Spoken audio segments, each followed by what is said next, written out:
She walked into class with hope in her eyes and a book in her hand, ready to learn, ready to belong. But the moment she spoke, the room froze. The professor's smile faded, replaced by quiet mockery disguised as education. Laughter echoed, and shame filled the air. Yet behind her silence was a strength no one saw coming. Because sometimes, the quietest voice in the room speaks the loudest truth. And what she said next changed everything. Amina had always believed education could open every door. The first in her family to attend university, she carried her mother's dreams in her backpack and her father's faith in her heart. Each morning, she crossed the quiet campus courtyard, her steps full of purpose, her notebook filled with the language she loved, Arabic. She admired the way words could build bridges between cultures. That's why she enrolled in Professor Hadi's advanced Arabic course, known for its strict grading but brilliant lessons. To Amina, it wasn't just another class. It was her chance to prove that passion and hard work could outshine prejudice. At first, she tried to blend in, sitting quietly near the back, answering when called upon, always polite. But sometimes, when she spoke, she noticed the pause, the looks that lingered a bit too long, the whispers she pretended not to hear. She brushed it off. Maybe she was imagining it. Maybe it was just nerves. Still, something in the air felt heavy, like a storm forming behind clear skies. And on that ordinary Tuesday morning, when she walked into class, smiling as always, she had no idea that before the hour ended, her world would shift in a way she'd never forget. The class had barely begun when the professor started his lecture on pronunciation, a topic Amina had practiced for hours the night before. He wrote Arabic phrases across the whiteboard, elegant and looping, and then called on students one by one to read them aloud. When it was Amina's turn, her heart quickened, but she stood tall. She had done this 100 times before. Her voice was calm, steady, and clear, each word shaped with care. But before she could finish, Professor Hadi interrupted, his tone sharp enough to slice through the air. "Stop," he said, raising a hand. That's not how a native speaker would say it. The room fell silent. A few students glanced at each other, unsure whether to laugh or stay quiet. The professor smiled thinly, a smile that didn't reach his eyes. "Perhaps," he continued, "this language is a bit too sophisticated for someone without cultural roots." A soft chuckle rose from the front row.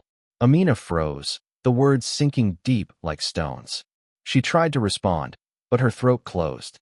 She felt every gaze on her, dissecting her accent, her skin, her very right to be in that classroom. Her notebook trembled in her hands. Inside, a voice screamed to fight back, to speak, to correct him. But another voice whispered, "Don't make it worse. Don't give them a reason to see you as angry." So she lowered her eyes and took her seat. But the humiliation didn't stop there. Each time she answered, the professor found fault, exaggerating her mistakes, comparing her to others, turning her into an example of how not to sound. The class began to play along, laughing softly, as though it were part of the lesson. By the third day, Amina dreaded entering the room. The once beautiful language had become a weapon. Every word now carried the weight of mockery. Still, she showed up. Still, she studied harder, staying up late to record her own voice, to perfect each phrase, not for him, but for herself. Then, one morning, everything changed. The professor announced an impromptu oral test. Each student had to recite a passage from a classic Arabic poem, one that spoke of dignity and the human soul. When Amina's name was called, the class leaned forward, eager to watch her stumble. She stood, trembling, her notes clutched tightly. The professor smirked, arms crossed. "Let's see if you can handle this," he said. Amina looked at the words on the page, words that once felt like music, now tainted by cruelty. But as she drew in a slow breath, something inside her shifted. This time, she wouldn't stay silent. Amina took a deep breath, her pulse echoing in her ears like a drum. The poem on the page stared back at her. The tongue of a person is the mirror of their soul. The irony cut deep. Around her, whispers danced through the classroom, hungry for her failure. But when she began to speak, the room changed. Her voice, soft at first, carried a rhythm that silenced the laughter. Each word flowed with grace, her pronunciation flawless, her tone commanding. The same students who once mocked her leaned forward, eyes wide, as though hearing the language for the first time. Halfway through, she switched, seamlessly, into classical Arabic, the form most students struggled to understand. Her delivery grew stronger, her tone unwavering. The words filled the air with meaning, about pride, resilience, and the dignity of being human. The professor's smile vanished. He shifted in his seat, tapping his pen nervously. When she reached the final line, she looked straight at him, not with anger, but with calm defiance. Language, she said softly, isn't owned by one color or one culture. It belongs to those who love it enough to learn it. A hush fell over the room. Even the ticking clock seemed to hold its breath. The professor opened his mouth, perhaps to correct her again, but the class broke into quiet applause. One by one, palms met in growing rhythm, until the room echoed with the sound of respect. For a brief moment, he met her eyes and looked away. Amina stood still, heart trembling, her hands cold but steady. The same voice that had been mocked now carried power. But deep inside, she wondered, was this the end of her humiliation, or just the beginning of something much bigger? When the applause faded, Amina quietly gathered her things. The professor didn't look at her again, not that day, not the next. But something had shifted in that room, something that words alone couldn't explain. In the days that followed, whispers turned into conversations.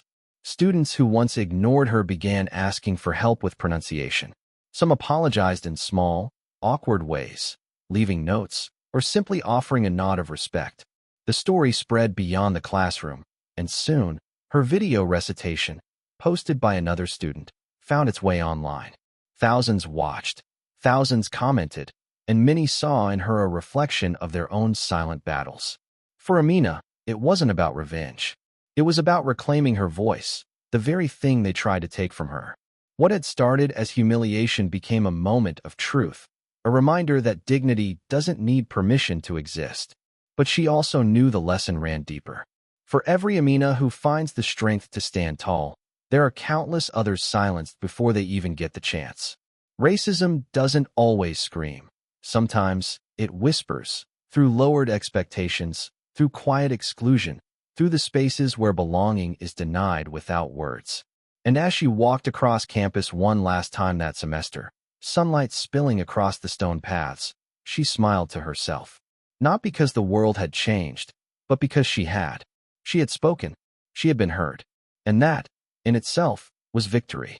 But the question lingers. How many voices like hers still go unheard? How many more classrooms, offices, and streets will echo with unspoken bias before we finally start to listen? Because in the end, change doesn't begin in laws or lectures. It begins in moments like this. Moments when silence breaks and truth finally speaks.